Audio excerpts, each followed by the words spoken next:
किसी ने बड़े कमाल की बात कही है कि यूं तो रक्तदान और कन्यादान महान दान है, लेकिन आज के जमाने में वक्त दान भी अपने आप में बहुत बड़ा दान है।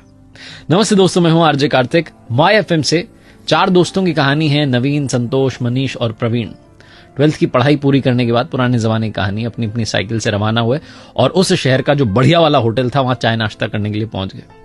चारों ने मुश्किल से मिलकर 100 रुपए इकट्ठा किए थे। वहां पर जाकर के बढ़िया सी उन्होंने छोटी सी पार्टी कर ली। पार्टी खत्म होने को आई थी, वो पैसे लेने के लिए बिल लेकर के वेटर आया।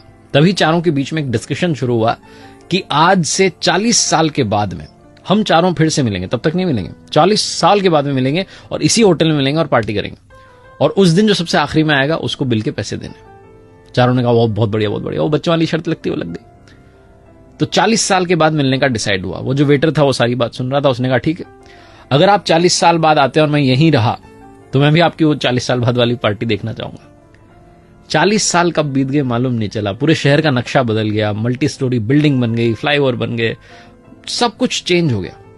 और चारों दोस्त जो थे उनकी जिंदगी तो कंप्लीटली अलग अलग हो चुकी थी। कोई इंजीनियरिंग के लिए दूसरे शहर में चला गया था, कोई सरकारी कॉलेज में दाखिला ले रहा था, कोई अपना बिजनेस शुरू कर चुका था। सब ने अपनी अपनी जो है जिंदगी जीना शुरू कर दिया था और जिंदगी में बहुत आगे बढ़ चुके थे। 40 साल बीतने के बाद में सबको तारीख याद थी, 1 जनवरी को मिलना था।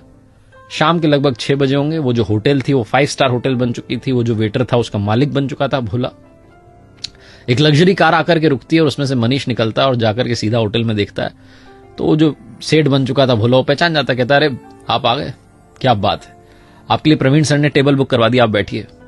और आपने मुझे पहचाना कि नहीं, मैं वही वेटर हूं जो उस दिन था। बोला अरे क्या बात है, आप तो मालिक बन गए। मनीष को इस बात की खुशी हो रही थी कि मैं पहले आ गया, मुझे बिल नहीं चुकाना है।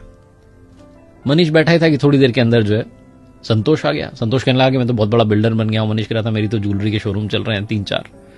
दोनों अपनी बातचीत कर रहे थे कि नवीन आ गया। नवीन ने कहा जी मेरी भी बहुत बढ़िया कंपनी चल रही है। तीनों इंतजार कर रहे थे प्रवीण आ जाए। तभी वो जो सेठ था भोला, जो कि उसका मालिक था 5 स्टार होटल का, उसने कहा कि अरे आप शुरू कीजिए, स्नैक्स लेना शुरू कीजिए। उनका प्रवीण सर का कॉल आया था कि वो थोड़ा देरी से आएंगे, आप शुरू कीजिए। तो तीनों की जो है बातचीत, हंसी ठिठोली शुरू हुई, मजाक शुरू हुई। थोड़ा और टाइम बीत गया, 7:30-8 बजने को आया। फिर से वो आया। सेठ जो था उसने कहा आप डिनर शुरू कीजिए। उन्होंने ऑर्डर कर दिया, कह रहे हैं बस आता ही हूं। तीनों को लगा कि आई जाएगा प्रवीण। उन्होंने डिनर कर लिया। डिनर करने के बाद उन्हें लगा कि प्रवीण तो आया ही नहीं। उन्हें अंदर से थोड़ा बुरा भी लग रहा था कि दोस्त से नहीं मिले, और वो भारी मन से सोच रहे थे कि अब बिल पे करते हैं, निकलते हैं। तभी वापस से सेठ आया भोला। उसने कहा कि आपका बिल जो है पे कर दिया गया है। तो तीनों चौंक गए कि प्रवीण ने बिल भी पे कर दिया, आया भी नहीं। बाहर निकलने वाले थे कि गेट पर एक लड़का जो है गाड़ी में से उतरता है, दौड़ के आता है और इनके चरण छू लेता है, इनको प्रणाम करके कहता है अंकल नमस्ते, मैं आपके दोस्त प्रवीण जी का बेटा हूं। मेरे पिता जो हैं शिक्षक बन गए थे और मुझे इस काबिल बनाया कि मैं इस शहर का कलेक्टर बन गया। लेकिन पिताजी 1 महीने पहले ये दुनिया छोड़कर चले गए। उन्हें बीमारी हो गई थी, बीमारी ने घेर लिया था। लेकिन उन्हें शर्त याद थी, 1 जनवरी की तारीख याद थी, इसलिए उन्होंने कहा था कि तुम सारे अरेंजमेंट कर देना, बस उन्हें बताना मत। जब उनकी सारी पार्टी खत्म हो जाए तो बाद में बता देना। वो नहीं चाहते थे कि इतने सालों बाद आप मिलें और आपकी जो खुशी है उसमें दखल पड़ जाए। तीनों दोस्त रोने लग गए। उन्हें समझ में नहीं आया कि कैसे रिएक्ट करें। ये छोटी सी कहानी आपकी हमारी जिंदगी की कहानी बनती जा रही है। आप में और हम में से बहुत सारे लोग अपनों से मिलना बंद कर देते हैं, इंतजार कर रहे होते हैं कभी किसी सेलिब्रेशन का। यूं ही अपनों से मिलना शुरू कर दीजिए, क्योंकि क्या पता कब कौन हमें छोड़ करके चला जाए।